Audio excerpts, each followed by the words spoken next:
boys and girls. This is the last chapter of Alice's Adventures in Wonderland by Lewis Carroll, and the illustrations are by John Tenniel. This is Chapter 12, Alice's Evidence. "Here!" cried Alice, quite forgetting in the flurry of the moment how large she had grown in the last few minutes, and she jumped up in such a hurry that she tipped over the jury box with the edge of her skirt, upsetting all the jurymen on the heads of the crowd below, and there they lay, sprawling about, reminding her very much of a globe of goldfish she had accidentally upset the week before.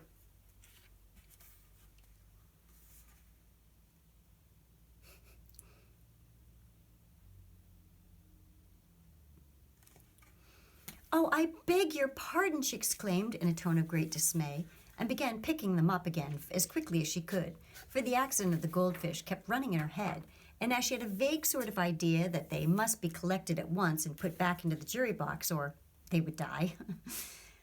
"The trial cannot proceed," said the king in a very grave voice, "until all the jurymen are back in their proper places.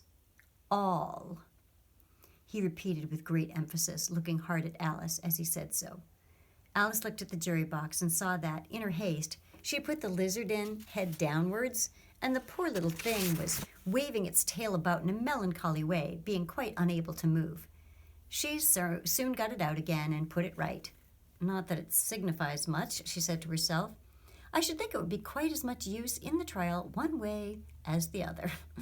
As soon as the jury had a little recovered from the shock of being upset, and their slates and pencils had been found and handed back to them, they set to work very diligently to write out a history of the accident. All except the lizard, who seemed too much overcome to do anything but sit with its mouth open, gazing up at the roof of the court. "What do you know about this business?" the king said to Alice. "Nothing," said Alice. "Nothing whatever?" persisted the king. "Nothing whatever," said Alice. "That's very important," the king said, turning to the jury. They were just beginning to write this down in their slates when the White Rabbit interrupted. "Unimportant, Your Majesty." "Means, of course," he said in a very respectful tone, but frowning, making faces at him as he spoke. "Unimportant, of course I meant," the king hastily said, and went on to himself in an undertone. "Important, unimportant. Unimportant, important," as if he were trying which word sounded best. Some of the jury wrote down important, and some unimportant. Alice could see this, as she was near enough to look over their slates. "But it doesn't matter a bit," she thought to herself. At this moment, the king, who had been for some time busily writing in his notebook, called out, "Silence," and read out from his book, "Rule 42. All persons more than a mile high to leave the court." Everybody looked at Alice. "I'm not a mile high," said Alice. "You are," said the king. "Nearly 2 miles," added the queen. "Well, I shan't go at any rate," said Alice. "Besides, that's not a regular rule. You invented it just now." "It's the oldest rule in the book," said the king. "Then it ought to be number 1, said Alice. The king turned pale and shut his notebook hastily. "Consider your verdict," he said to the jury in a low, trembling voice. "There's more evidence to come yet, please, Your Majesty," said the White Rabbit, jumping up in a great hurry. "This paper has just been picked up." "What's in it?" said the queen. "I haven't opened it yet," said the White Rabbit, "but it seems to be a letter written by the prisoner to somebody." "It must have been that," said the king, "unless it was written to nobody, which isn't usual, you know." "Who is it directed to?" said one of the jurymen. "It isn't directed at all," said the White Rabbit. "In fact, there's nothing written on the outside." He unfolded the paper as he spoke and added, "It isn't a letter after all. It's a set of verses." "Are they in the prisoner's handwriting?" asked another of the jurymen. "No, they're not," said the White Rabbit, "and that's the queerest thing about it." The jury all looked puzzled. He must have imitated somebody else's hand, said the king. The jury all brightened up again. Please, your majesty, said the knave. That only makes the matter worse. You must mean some mischief. Oh, I'm sorry. Please, your majesty, said the knave. I didn't write it, and they can't prove that I did. There's no name signed at the end. If you didn't sign it, said the king, that only makes the matter worse. You must have meant some mischief, or else you'd have signed your name like an honest man. There was a general clapping of hands at this. It was the first really clever thing the king had said all day. That proves his guilt, of course, said the queen. So off with this. It doesn't prove anything of the sort, said Alice. Why, you don't even know what they're about. Read them, said the king. The White Rabbit put on his spectacles. Where shall I begin, please, your majesty? He asked. Begin at the beginning, the king said very gravely, and go on till you come to the end. Then stop.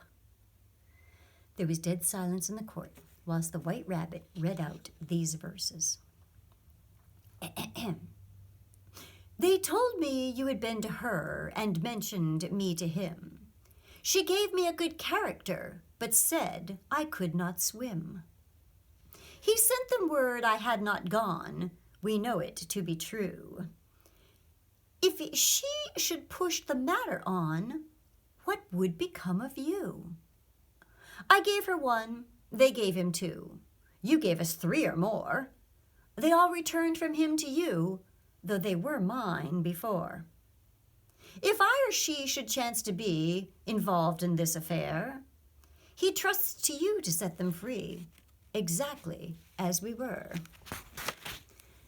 My motion was that you had been, before she had this fit, an obstacle that came between him and ourselves and it. Don't let them know she liked them best, for this must ever be a secret kept from all the rest, between yourself and me. That's the most important evidence we've heard yet, said the king, rubbing his hands together. So now let the jury... Yeah, if any one of them can explain it, said Alice. She'd grown so large in the last few minutes that she wasn't a bit afraid of interrupting him. I'll give him 6pence. I don't believe there's an atom of meaning in it. The jury all wrote down on their slates, she doesn't believe there's an atom of meaning in it. But none of them attempted to explain the paper. If there's no meaning in it, said the king, that saves a world of trouble. You know, and we needn't try to find any. And yet I don't know any, he went on, spreading out the verses on his knee and looking at them with one eye. I seem to see some meaning in them after all. Said I could not swim. You can't swim, can you? He added, turning to the knave. The knave shook his head sadly. Do I look like it? He said, which he certainly did not, being made entirely of cardboard. All right, so far, said the king, and he went on muttering over the verses to himself. We know it to be true.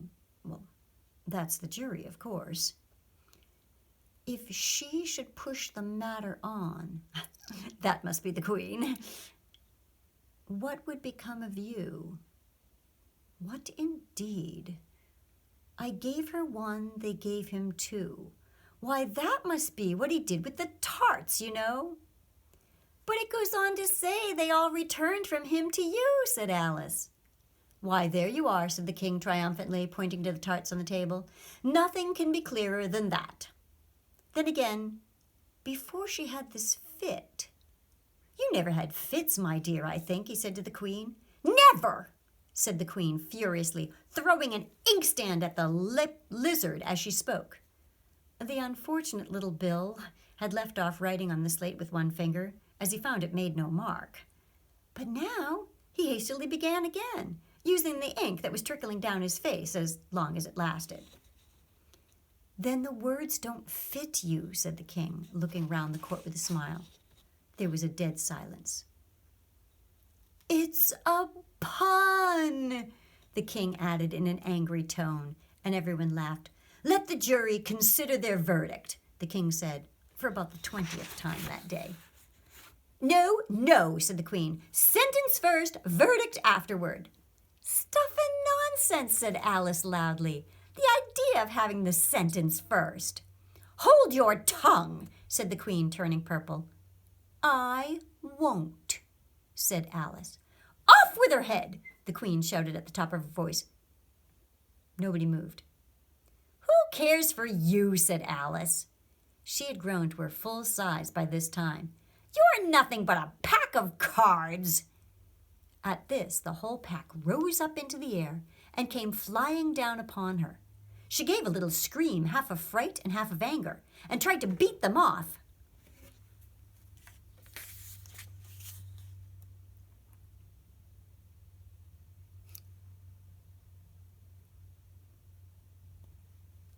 And found herself lying on the bank with her head in the lap of her sister, who was gently brushing away some dead leaves that had fallen down from the trees upon her face.